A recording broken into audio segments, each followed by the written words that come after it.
Stand for 911. Where's your emergency? This is Sandy. 241 Rock Crimmon Road. What's the problem? Send the police. Send the police. What's the problem there? The chimp killed my friend. What's the problem with your friend? Oh, please. What's the problem with your friend? I need to know. Send the police up with a gun. With a gun. Hurry Who up. has a gun? Please hurry up. He's killing my girlfriend. What is the problem? He's killing my friend. Who's killing your friend? My chimpanzee. Oh, your chimpanzee is killing your friend. Yes. He ripped her apart. Hurry up. With a gun. Hurry up, please. There's someone on the way. With guns, please. You shoot him. What is the monkey doing? Tell me what the monkey's... He ripped her face off. He ripped her face off? He's trying to attack me. Please, Okay, hurry. I need you to calm down a little bit. They're on the way. Can you put yourself away? I don't want the monkey attacking you. Please, hurry up. Listen to me. They're on the way, ma'am. Guns. They gotta shoot him, please. Please, hurry. Are you there with your friend? I need you to help your friend. Can you go help your friend? I can't. He tried to attack me now. Is he still there with your friend? Yes. Okay, so then back off. Then don't get any closer, okay? They're already on the way. Please. If the monkey moves away from your friend, let me know, okay? So we can try to help your friend. No, I can't. She's dead. She's dead. Why are you saying that she's dead? She's dead. He ripped her apart. He ripped what apart? Her face? Everything. He ripped her apart? Listen, I think I'm gonna pass out. No, just breathe, okay? I'm going to stay with you on the phone until they get there. Listen, please hurry. Please hurry. Oh my God. They gotta have their guns out. They gotta have their guns out. Listen to me. Oh my God. Is this your monkey or whose monkey Yes. is it? It's your monkey. No, it's mine. How do you know how big is he? How many pounds? 200 pounds. 400? 200. 200 pounds? Listen to me, please. Where are they? And he's a chimp, correct? Yes. Where are they? They're going your way. They're going as fast as they can your way, okay? Please go faster. Please, Dirk. Please. Is the monkey still by your friend, or can you get close to your friend? He's eating her. Please. The monkey's God, eating oh, her. please. Okay, I need you to calm down for me. I know it's hard, okay? I know it's hard. But they're going as fast as they can your way, okay? Oh, my God. Please. They tell them they got to shoot him because I tried stabbing him and he's not, and it made him worse. Okay, Sandra. Have them shoot him. They will. Sandra, I already have the fire department close by, okay? So as soon as the police gets there, the fire department's going to move in, okay? The fire department can't move in yet, but as soon as the police officers show up... Please tell them. Shoot him because he's going to try to attack me now. Just breathe, Sandra. Shoot him! Shoot him! Sandra, stay in your car. Shoot him! Sandra, I need you to stay in your car. Shoot him, please. I tried stabbing him, and he's hurt now too. So he's gonna attack anybody. I can't get out of this car. Lock your doors on your car and stay there with me. It don't matter. He will rip the doors right Sandra, open. just do what I'm telling you to. Stay in the car. The police officers will handle it. Please tell him to shoot him. Please tell him. Please tell him to kill him, please. They did, Sandra. They're shooting at him already, okay? But he's not dead. I know. They will continue until he's dead, okay? I just need you to stay on the phone with me and breathe. He's not dead. He's not dead. He's not dead. Oh, God. Oh, God.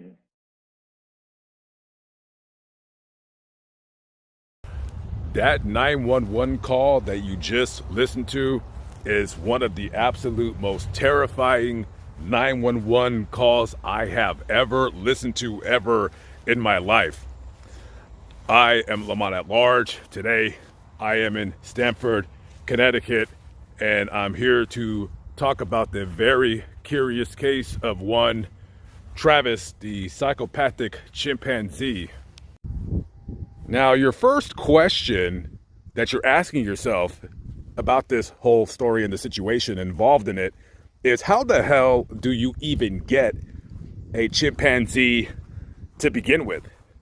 Well, allow me to explain. This story really only revolves around two people. That's Sandra Herold, the owner of Travis, the psychopathic chimpanzee, and Charlotte Nash, the poor woman who was viciously and horribly maimed by Travis, the psychopathic chimpanzee. Let's go a little bit back in history with Sandra Herold. So she is from the Stamford, Connecticut area. And as a young adult, she had gotten married a couple times. The marriages ended badly. One of the marriages, she ended up having a daughter that she named Susan. So the third time is the charm in terms of getting married. She met a man named Jerry Herold and married him, and Jerry raised Sandra's daughter, Susan, like it was his very own.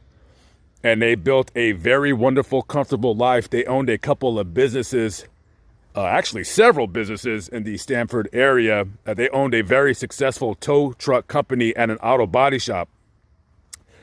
And wouldn't you know it, they actually became very, very well off. They were millionaires just off of those two main businesses and all of the other small side hustles that they would do. So in 1995, for some odd reason, Sandra thought it would be really, really cool to buy a chimpanzee. Now, she ordered, quote unquote, air quotes, ordered a chimpanzee from a quote unquote animal sanctuary based out of St. Louis. Now, I use air quotes when I say animal sanctuary because it ain't no damn animal sanctuary. Last time I checked, sanctuaries don't sell animals for profit. So, how do you go about getting a baby chimpanzee anyways? Well, this is what you do.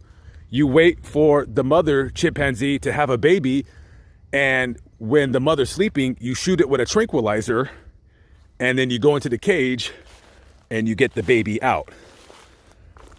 You know, I believe that animals get depressed. They feel lost, they feel pain, they have emotions just like us. Squirrels, rabbits, cats, dogs, chimps, whales, all animals, I believe, feel pain, get sad, get angry, just like we do. Just like we do. So you have a 3-day-old chimpanzee that you just ripped out of the mother's hands, and Sandra names the chimp Travis after her favorite singer, Travis Tritt. Okay, very good. So she takes the baby chimp home back here to Stamford, Connecticut, and she basically raises him like he's a baby. And Sandra and Jerry love this chimp. They taught this chimp how to brush his teeth. They taught him how to use the bathroom. He would sit down at the dinner table with them and eat with them just like he was a regular person.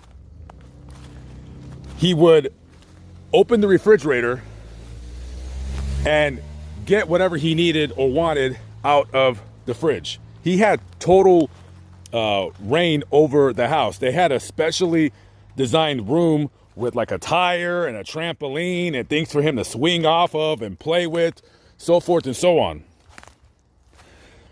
The tow business that Jerry and Sandra owned even had Travis's image emblazoned on all the sides of all of the tow trucks. And people that worked there loved Travis the chimp. I guess you could say he was cute, or whatever you want to use. And as time went on and Travis matured, he would watch TV with them. He had his own room, right? But oftentimes at night, he would sleep in the same room with Jerry and Sandra, and he had a special little mattress that they had on the foot of their bed, but more times than not, he would just sleep in bed with them. So he had a routine that he did daily. He would wake up, eat oatmeal with them, go to the tow yard, where they had a specially designed room for him to play in. And when they would go out sometimes to eat at dinner, they would go to their favorite Italian restaurant, and guess who they would bring right along with them? Travis the chimp. They treated this kid better than a lot of you guys out there treat your own children. Travis's favorite thing to eat at this place that they would take him to, this fancy schmancy place, was filet mignon. He loved filet mignon. Oh, and lobster tail too. He loved lobster tail. He loved candy. His favorite candy was Nerds. He had loved chocolate, but his favorite chocolate was Lint's brand chocolate. This chimp had it all. He was a very well-fed chimp, and everybody loved him. Now, let's talk about how Charla Nash comes into the picture. So actually, Charla Nash and Sandra Herold were very, very good friends. They were best friends, and they knew each other for many, many, many years. During I believe into the 70s, Sandra and Jerry would tow their horses around the country. They would be doing like amateur rodeos and stuff. And they met Charla Nash because she was an 18-year-old runaway, and they just kind of hit it off. And Charla almost, kind of became like a surrogate daughter of Sandra there. And they knew each other for many, many, many years. Now, eventually moving on through the years, Sandra's daughter, Susan, married one of the employees of the tow yard, and they moved out of state. And Sandra became really sad because that was their only daughter. They were best friends themselves. They would talk about everything all the time. And when she left, Sandra got a little despondent and grew a little closer with Travis the chimp, because Charla had moved on to other things and was not in the area at that time. However, Susan got a divorce. Now she has one child, and she moves back to Stamford, Connecticut. So Sandra tells her daughter, hey, why don't I build a loft apartment for you right next to the tow yard, and you can live there and whatever. So she's so happy she gets to have her daughter back, and everything is fine and dandy. And then a few years later, Susan marries somebody else, has 2 more kids, and they decided they want to move down to North Carolina. Of course, Sandra's very, very sad that her daughter's leaving again. And so she says, oh, well, what am I going to do? So she gets despondent, and Sandra is sad to see her daughter Susan move.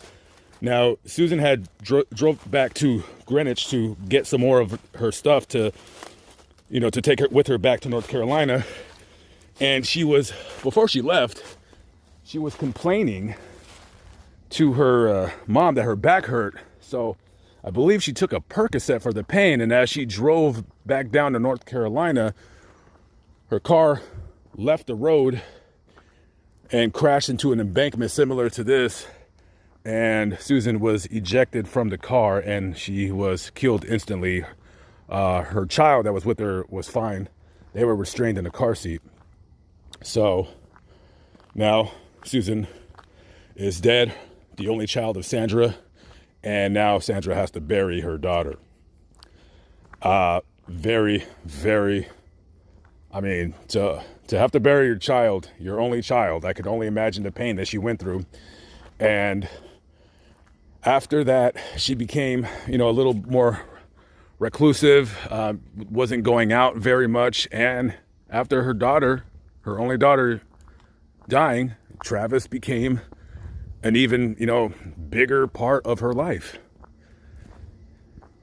And so you fast forward the story along, and Jerry, who had been diagnosed with stomach cancer, one day he was at the tow company and he was not feeling well, and he had an employee take him to the hospital, and he went to the hospital, and unfortunately he never left. He passed away. The stomach cancer had spread to other parts of his body. It was very aggressive.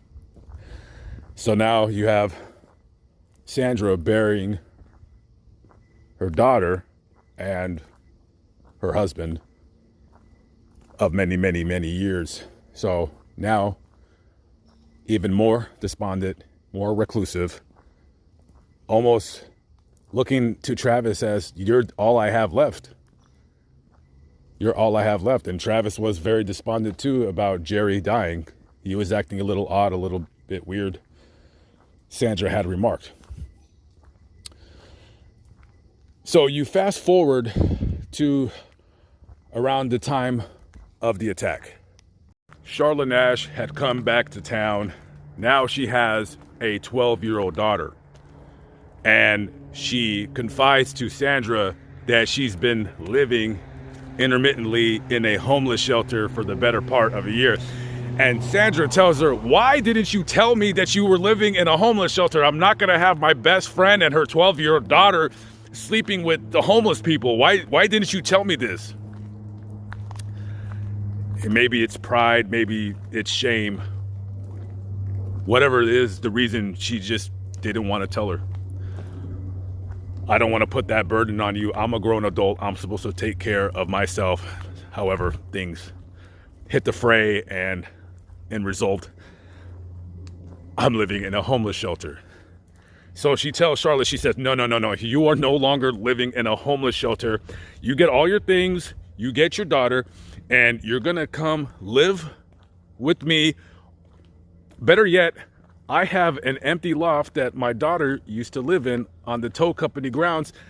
You come over here, you live rent-free, and I'll pay you a salary. I'll get you a job working for my tow truck company. Charlotte takes Sandra up on her offer. She moves into the loft at the tow company, and she gives her a job as being a dispatcher for the tow company. So over the 4 years that she lives and works there, she becomes more than a dispatcher for a tow company. She sees Sandra almost every day. She helps Sandra with her the maintenance on her house or her lawn, tending to her garden, just kind of doing errands for her, taking care of, Travis, seeing after him. Now, in the history before, Travis had never exhibited any violent actions. However, a few years back in downtown Stamford, Travis had gotten out of the car that him and Sandra and Jerry, when he was alive at the time, were in, and police were called. There was about a dozen officers trying to get Travis back into the car without shooting him, but he wasn't acting erratic. He wasn't acting violent. And, traffic was snarled for 2 hours while you had these cops trying to coax this chimpanzee back into the car, which they finally did with cookies, I believe. He got back in and clicked his seatbelt on because he knew how to put on his own seatbelt. This was no ordinary chimp, to say the least. Very, very domesticated, but still a wild animal. So you're going to fast forward to February of 2009. February 2009. So in 1995, Travis was a baby chimp. He looks like how Bubbles did when Michael Jackson carried him to the Grammys. It's cute like that. Wears a little baby diaper and all that. But this is about 14 years later. Now, Travis is no longer a baby chimpanzee who's cute and looks just as cute as a human baby. No, Travis now is a sexually mature 14-year-old chimpanzee. He's 5 feet tall. He weighs 240 pounds. He has the strength of 5 men. And did I mention that he is now sexualized? Chimpanzees in the wild are known to mate upwards of 50 times a day, and they're non-monogamous. That means that they have sex with each other, basically. I guess that's how it works. How do I know this? I don't know. I guess there was a couple of guys out in the wild counting how many times chimpanzees mated. I don't know. But you have this chimp who is not neutered.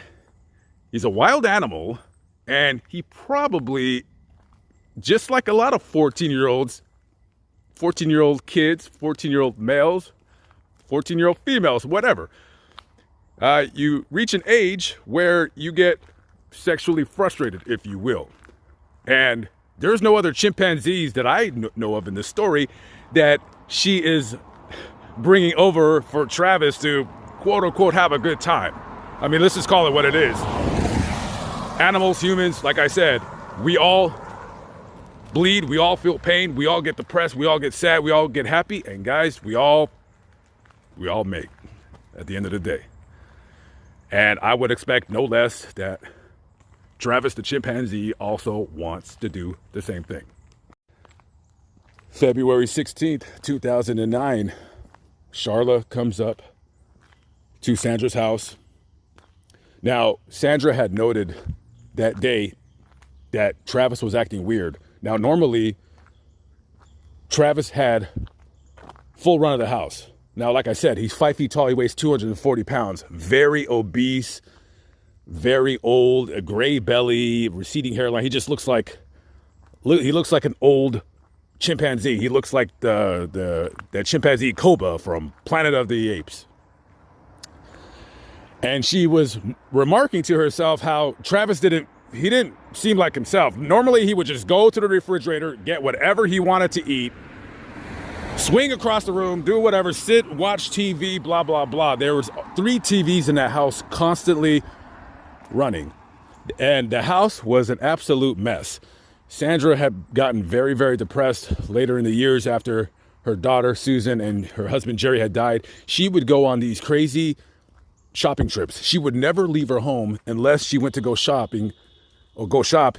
She would spend hundreds of thousands of dollars. Guys, this lady's a multimillionaire. Spend hundreds of thousands of dollars and just keep the clothes in plastic bins all over the house. I mean, the house it wasn't like it was like a hoarder's house where it looks all nasty and disgusting, but it was just bins of clothes that she wouldn't even wear. She just bought it just to buy because, hey, when you got money like that and, your business is basically running itself and you get bored. And her and Travis would stay in that house all the time, except when she would go out to shop. And on that day, Charlotte pulls up. And like I said, Sandra had thought to herself, Travis is acting weird. He's not eating what he normally eats. He's not drinking soda. He would go to the refrigerator and pour himself whatever he wanted. He would even drink wine. But today he just seemed agitated. And as Charlotte pulled up to the house and she got out of her car, Travis started attacking her. And that is when you heard the horrible 911 call. And this property right here is where the attack occurred, on this road.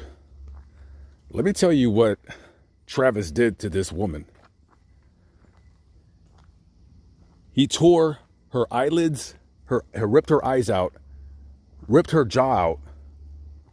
I believe he ripped off her ears. He broke every facial bone in her face. Ripped off her lips and ripped off both of her hands. By the time the police came, an officer noticed Travis with blood just dripping out of his mouth, and he pulled out his gun, shot him 4 times. According to the officer's account, he shot Travis 4 times. Travis defecated and then turned around and ran into the house, where he ran into his room and collapsed and died. You really can't see the house very good, but it's a total new construction. I wish I could walk on the property, but not a fan of having guns pulled out on me. I've done it before, and I'm not going to do it again. But that would be the house, well, the property at least, where the attack occurred.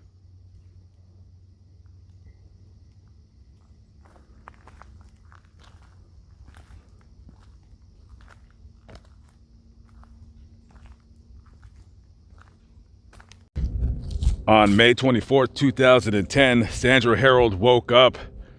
She was not feeling good and she was in pain. She had pain radiating in her chest and her back. She calls her friend and tells her she's not feeling well. Her friend comes over and Sandra says, "I'm gonna take a hot bath. Maybe that'll make me feel better." However, it did not. Her friend calls 911. The paramedics arrive, take her to the hospital where it was discovered that she had a bulging aorta. That's very, very, very dangerous. Immediately, the doctors prep her for surgery. And during surgery, Sandra flatlined on the table. And the doctors tried valiantly to bring her back to life, but unfortunately, they were unsuccessful. She was pronounced dead right there in the operating room. Sandra died in the same hospital where she was born. She passed at the age of 72. And so now we are at the Fairfield Memorial Park here in Stamford, Connecticut. And this here is the final resting place of Jerome and Sandra Herold.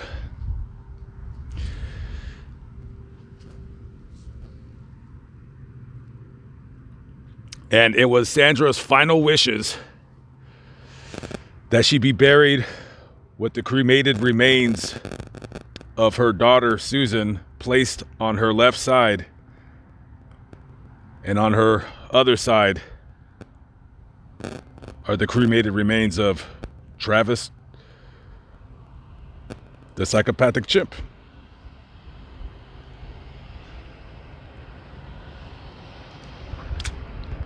Just a very unusual and very horrific story about what happened to Charlotte Nash. And even though she was able to sue the estate of Sandra Herold, and I believe she got about $4 million. I mean, that money is going to go to caring for her for the rest of her life. Thank God, however, the miracle of modern medicine has totally reconstructed her face. It is quite amazing, to say the least. Now she can go in public without everybody looking at her.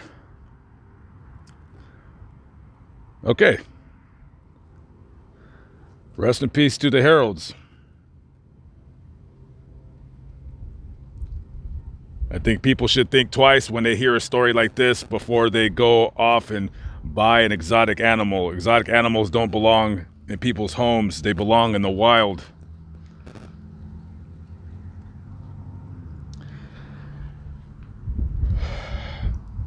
To end this video, on this side note,